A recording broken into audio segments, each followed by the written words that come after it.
Hello everyone and welcome back to the show. Once again, another episode of Exploder just for you. My name is Dan. This is Exploder, as I've already said. And on this one, I want to talk about, actually, instead of going into the past like I have before, I want to talk about the current state of wrestling right now. I don't do it that often. A lot of stuff I do is nostalgia-based. But I want to talk about wrestling right now because I think it's very interesting. It's very, I don't want to use the word thrilling, but I think it has potential. Let's put it that way. Everyone's talking about, if you're looking at wrestling online, if you're watching it on the network or TV, if you're on a website or listening to a podcast, if you're listening to this podcast, little cheap plug. Is it a plug if you're doing the middle of it? Doesn't matter. Anyway, you know about All Elite Wrestling, AEW, whatever. This new promotion that's coming from the Khan family who own the Jacksonville Jaguars, the Young Bucks, Cody, Rhodes sometimes, legal, and so many others are going to be involved, and it's looking to be, potentially, now this is only potential, there's been a lot of, next WCWs along the way, so is it going to be that way? I don't know, that's potential, who's to say,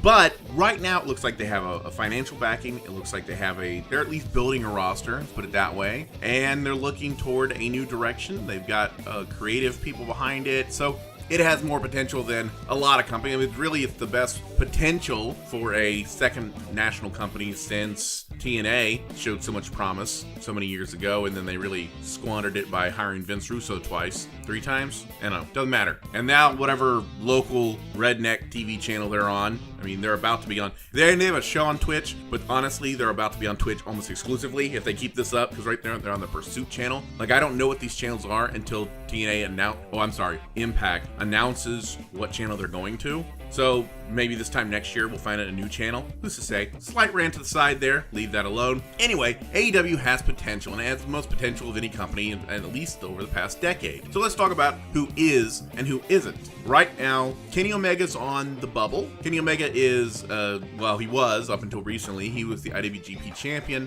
His contract was coming up. He lost the belt to Hiroshi Tanahashi, and he's officially leaving, but he can't announce where he's going until February 1st.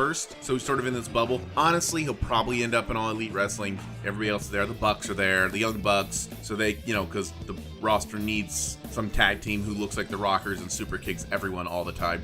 Like I said, aforementioned Cody Rhodes. Chris Jericho, that's a new one, and that's really interesting because Chris Jericho, as little as a year ago, was saying he'd wrestle for other people, but he never wrestled for anyone else in the United States that wasn't Vince McMahon. I assume there was some falling out there. I don't even know if it was personal because I don't know him. I don't want to speculate, but there had to have been something because this guy was talking about a year ago by basically saying, well, in North America, I'm only going to work for WWE. And then he went and did his cruise and all these things. And then something happened to where he's with All Elite Wrestling now. He's there and he's in and, pardon, all in. But I guess he's going to be there and it's going to be, he'll give that mainstream appeal to it.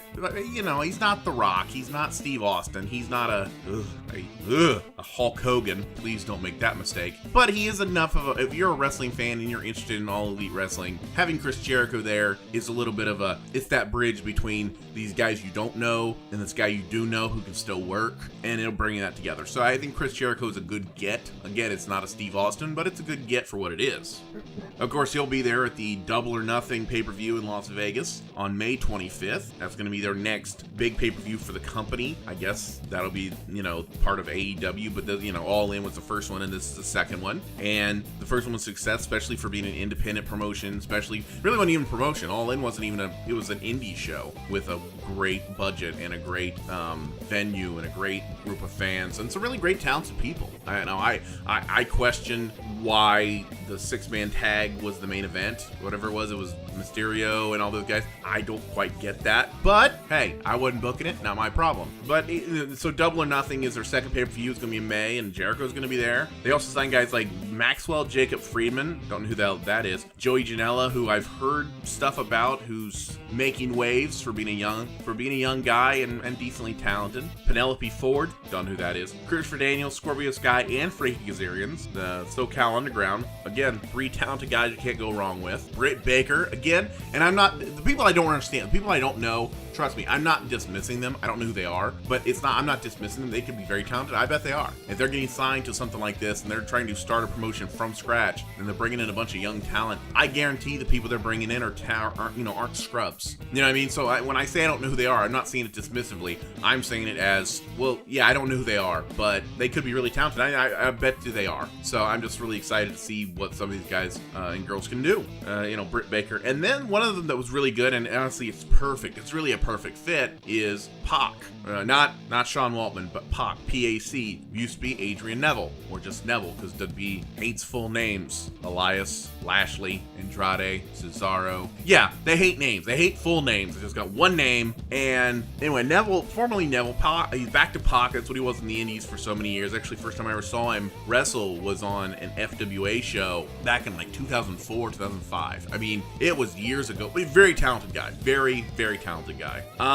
But yeah, he got disaffected by WWE and their system and how, they were treating the cruiserweights, or in his opinion, and he left. And he sat there for a while, and they finally released him, and then he went back to Dragon Gate. I think he did a show in Dragon Gate, and now he's there, and he was at the press conference, and, he's in. They're also smart here because they're signing people that are maybe past their ring time as performers. Maybe. BJ Whitmer, mainstay of Ring of Honor, really talented guy, he's from Kentucky, but he worked a lot of HWA back in Cincinnati. Talented guy, but he's not necessarily a guy you're going to put in the main event when you're talking about when you're putting him against young guys. But he's a guy who could work in the ring, but honestly, they're bringing him in as a producer, an agent, whatever you want to call it. And they're also bringing in, his name's Monty Sop, Kip Sop, whatever the hell, but Billy Gunn. They're bringing in Billy Gunn as a producer. Again, a guy who has an understanding of psychology, but isn't necessarily going to be working.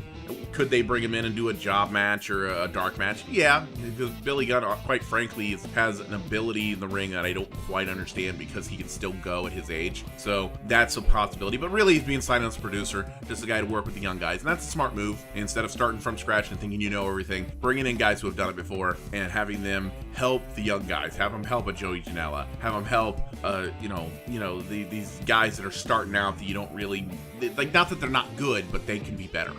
That's what you need an agent for. That's what you need producers for. That's what you need the guys they've been on the mountain. They've been up there. They've done stuff. Now it's time to take them, and it's a WWE system. It's a system that WWE uses, when they have people that are either in creative or as a producer, guys who aren't Dean Malenko or an Adam Pearce, guys who aren't in the ring anymore, who aren't in the ring doing it themselves, but they're able to take what they've learned over the years and teach it to the next generation, so that generation can get better, so that generation can learn from them, either creatively or psychologically. Just learn the psychology of the ring and why to do it. So it's really good to have that. I think that's a really good step. It's early, but it's a really great step. And then, of course, on top of all this, there's the rumors. They're talking about the rumors of what's going to happen, there's a lot of potential. There's always potential when a new company starts. I remember when WCW failed, when WCW and ECW went out of business around the same time, March, April 2001, around that time. And right after that, there was a lot of indie guys who had a great idea. I'll make the new company. I remember there was a guy who created a company called Main Event Championship Wrestling, and it was supposed to be this best of both worlds. He was going to pick up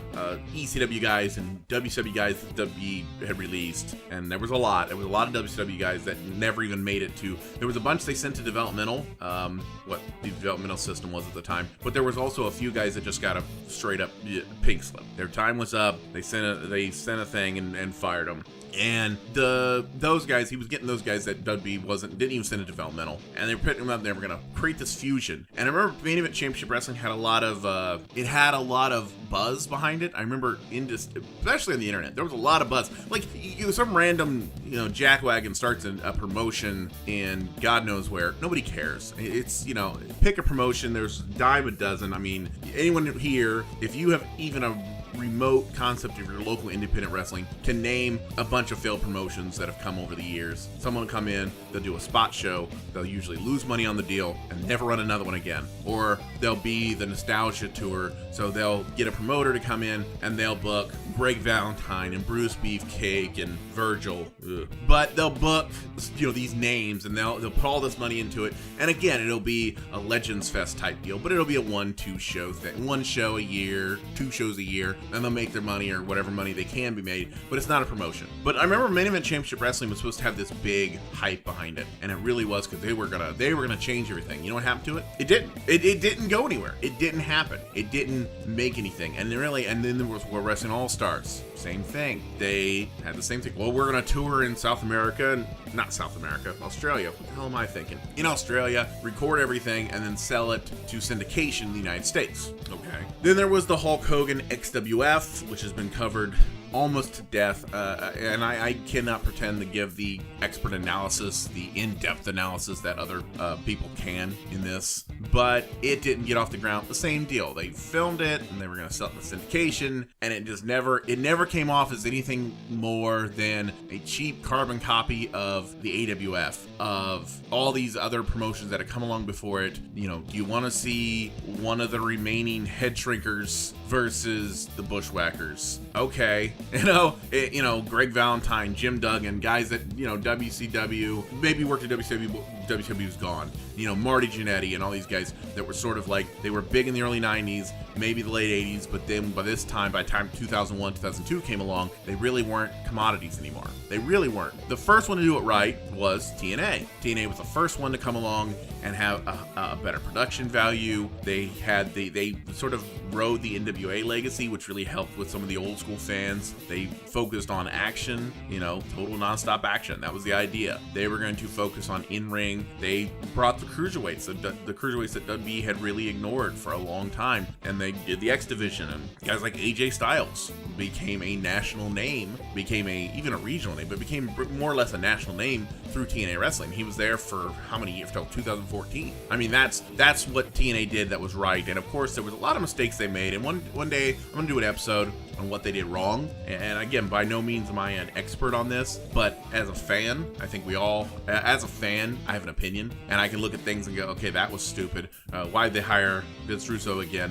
Why'd they hire Vince Russo again? Why'd they hire Vince Russo again and not to other network? Why did they convince Billy Corgan that he bought a percentage of the company and then didn't? Anyway, that's a whole episode unto itself. But the first one actually even potentially did things right at first was TNA Wrestling. But TNA Wrestling slowly squandered that. And then for the past, really since Hogan came and went, the company has just been they're a small, and I don't want to disparage them now because I think they're doing fine. They're working hard, and I know some of the guys who are working for them, so I don't want it to be like I'm disparaging the company, because quite frankly, it's another place for guys to work, and I'm never going to disparage any place for a guy to work except for XPW, which doesn't exist anymore, but except for some of these garbage feds who are just constant barbed wire, LSD laced razor wire thumbtacks with, feces on them. I'm not going to ever say, hey, that's a great place. But if it's a legitimate promotion to work in, you can't really fault them for that. And I can't fault anyone for working for them. I can't fault anyone for taking money from them. I can't fault anybody for taking the booking, even if TNA now or Impact now is not near where it was 10 years ago, 15 years. But that's fine. But as far as, I'm not going to disparage the company as it is. It's different. It's crafting a new identity for itself. It's not trying to compete with WWE, and nor should it. It shouldn't have when it did, but it certainly isn't going to try now, and that's fine. All Elite Wrestling, getting back to the topic, what they need to do, they need to look at what TNA did, and they need to go some of the way things they did early on. They need to think about that, and they need to think about the production value, which I'm sure they are. I mean, All In was very well produced, especially for, again, an indie show that started from just a couple guys talking. Production value was really good. The pay-per-view market is, again, I don't have facts and figures in front of me, but the pay-per-view market's really profitable if you can draw people in. But you need to look at the model. Don't overextend yourself. Don't think you're going to be WWE right out the gate, because they're not. Because right now, the biggest star they have in the company, as good as Cody Rhodes is, and as somehow popular the Bucks are, the biggest star in the company right now is Chris Jericho. And that's not a knock on Chris Jericho, but like I said, it's not Steve Austin. It's not The Rock. It's not, when WCW got Hulk Hogan, that was a huge get. All Elite Wrestling getting Chris Jericho, it's a get, but it's not earth-shattering. So what they need to understand is they need to manage their expectations, not expect to compete with Vince within the first year, 5 years. It's just not going to happen. I mean, WWE is a juggernaut for a reason, and they're already responding. They're already signing people. They're already offering huge deals to guys that, quite frankly, they don't know how to use.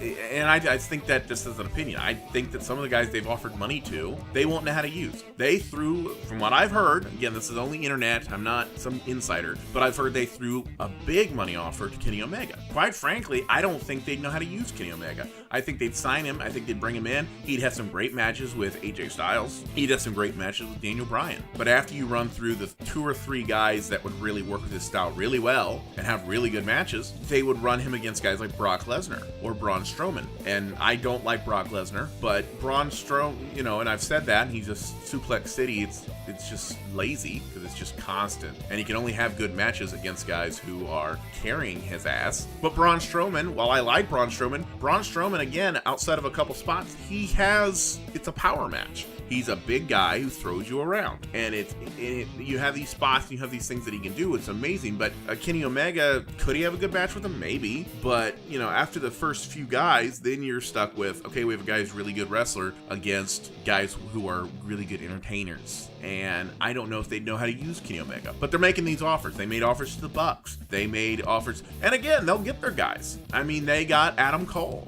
You know, and I'm not, you know, I know some guys who hate Adam Cole. Hate him. And they're like, well, you know, Adam Cole, he's not that big a deal. But at the end time, getting him, Kyle O'Reilly, Bobby Fish, Roderick Strong even, you know, the Undisputed Era, getting those guys was a decent get. Were they main event caliber? Or, you know, none of them are on the main roster. But for NXT, they were a good get. And getting these guys, so every once in a while, they'll make a move and they'll get some guys. And that's their system. So they want Kenny Omega. They want the Young Bucks. They want to, now, is it to get them because they want them, or to get them to hamper All Elite Wrestling? Well, it's probably both. I think they were motivated by All Elite Wrestling starting. Like, now that started, now they really want Kenny Omega. Now they really want the Young Bucks. Now they really want Marty Scurll. Now they really want, you know, name a guy. They want them now that All Elite Wrestling is a possibility. It's probably a little bit of both, but I think All Elite Wrestling sort of tipped their hand, sort of pushed them into it. They sort of had to. Now, they're not, or are they going to see? I don't know. I mean, they got AJ Styles after so many years. They got Luke Gallows and Carl Anderson from New Japan. They got, like I said, the Undisputed Era guys. They got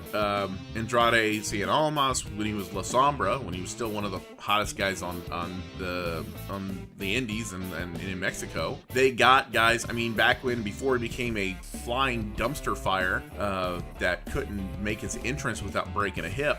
But they got Mystico, and Mystico at that time was one of the hottest acts in Mexico at the time. They got him. They brought him in. They changed his name. They modified his mask. He became Sin Cara, and it was a whole thing. It was a get. So, you know, they're still able to get guys. You know, will they get Omega? I don't think they'll get Omega. They didn't get the Bucks. They're not going to get Cody. Cody Rhodes, will he go back one day? I don't know. He ain't going back now. He ain't going back this year. He ain't going back next year. Like, you know, it could be an experiment. It could be a trial and do a couple years, and then it becomes too big, or the owners or the Khan family think it's too much of an investment and drop it. I mean, they have to be in wrestling at that level, and I'm only saying this because I've heard this from people who are at that level, but I've heard, I think Eric Bischoff said this, that in wrestling you need to expect to lose money for at least 5 years, at least, to get yourself off the ground. You need a few years to establish a character, and you need about 5, I'm pretty sure he said about 5 years, and expect to lose money. Expect to not make a profit. Expect to just eat it,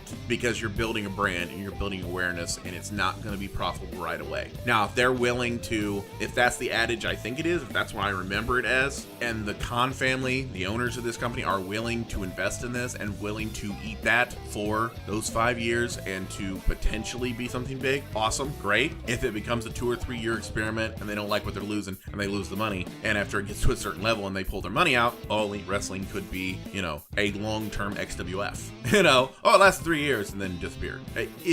Business is what it is, and it's hard to predict now. I think it has potential, not just because of the internet buzz, which is always this big thing, and I think that part of it is, as a wrestling fan, I think that that's something you always have to be concerned about. This could be just internet buzz, and there is buzz about it, but like when you're a wrestling fan on the internet, you know, I don't like the term internet wrestling community or the, you know, a internet fan. I don't like that, because everyone has the internet. I mean, I get what they're saying, but everyone has the internet. So to me, it's like saying, oh yeah, wrestling fans with electricity. Well, yeah, we all have it. But the people that read about it and people that are interested in it, like myself, who do podcasts about it, we're hearing a lot about it. Now, is the average fan who's watching Monday Night Raw or SmackDown and then going and doing whatever else and not thinking about wrestling until the next week, are they hearing much about it? I don't know. I mean, I read an article earlier and it was about the roster changes and it was in Forbes. It was on Forbes' website. Well, I don't know how often the people in Forbes are also checking out wrestling news. So maybe there's a crossover there. Maybe the fact that the owners of the Jacksonville Jaguars are interested. Maybe that's going to bring in some sports fans who are a little curious. You know, maybe sort of in an XFL way.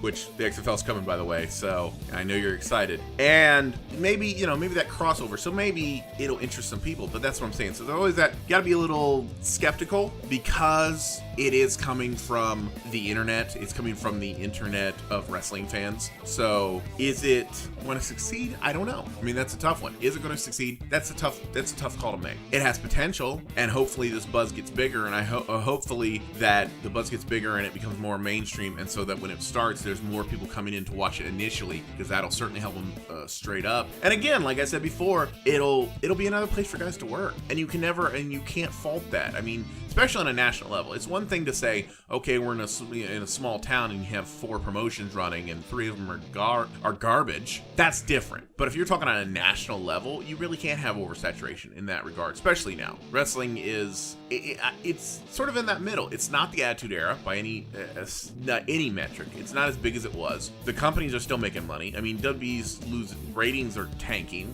but they've tried to address that, I guess, by having a McMahon on every program yet again. Vince McMahon's back, and all these things, and they mixed around the main events and things like that. But they're making money on the network. They're making money on merchandise and house shows, and so they're doing good there. So the business is okay. It's good. It's not as great as it was, but there's still room for another promotion. I think there's room, and there's a bunch of talent that, quite frankly, aren't in NXT, aren't in Ring of Honor, aren't being used elsewhere, or are being used elsewhere, but could use a national platform to work with. So will All Elite Wrestling succeed? It's hard to tell, but it has right now the most potential I've seen since the early days of TNA, and I think that's a good start. Now, a TV deal will be great once they said there's rumors. Oh, they're talking with TNT and TBS and all these things about national TV. I'll believe when I see it. When they put out a press release announcing it, when they actually debut the show, and it doesn't look like Wrestling Society X or some crappy wannabe wrestling promotion. The minute it shows up on TV and it has good production value, they've made it. If they show up and they look like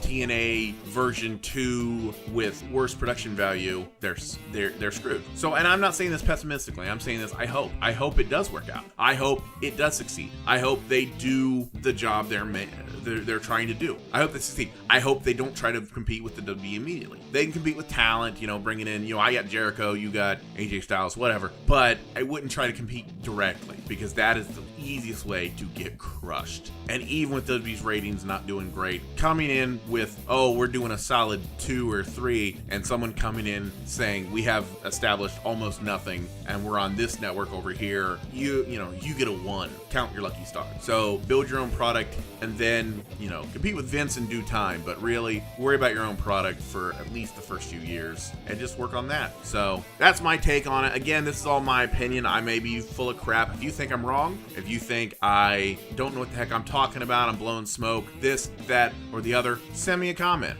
If you have any ideas, if you have something you want to talk about, if you have anything you want to talk about at all, or like I said, on this, if you think I'm full of crap and they're going to tank and be another World Wrestling All-Stars and Jeff Jarrett's going to be involved or whatever the hell, if you think that's what's going on, tell me. Let me know. Let me know what your opinion on this issue, one way or the other. Put a comment below the video if you're watching this on Facebook. If you're listening to this on our podcast channel, thank you for listening. I'm always interested to see where people are coming from, where people are listening to the show from. Because I'm just doing this out of my studio in Lima, Ohio. So if you know where that is, you live in Lima, Ohio. But yeah, until next time, my name's Dan. This is Exploder. Have a good one.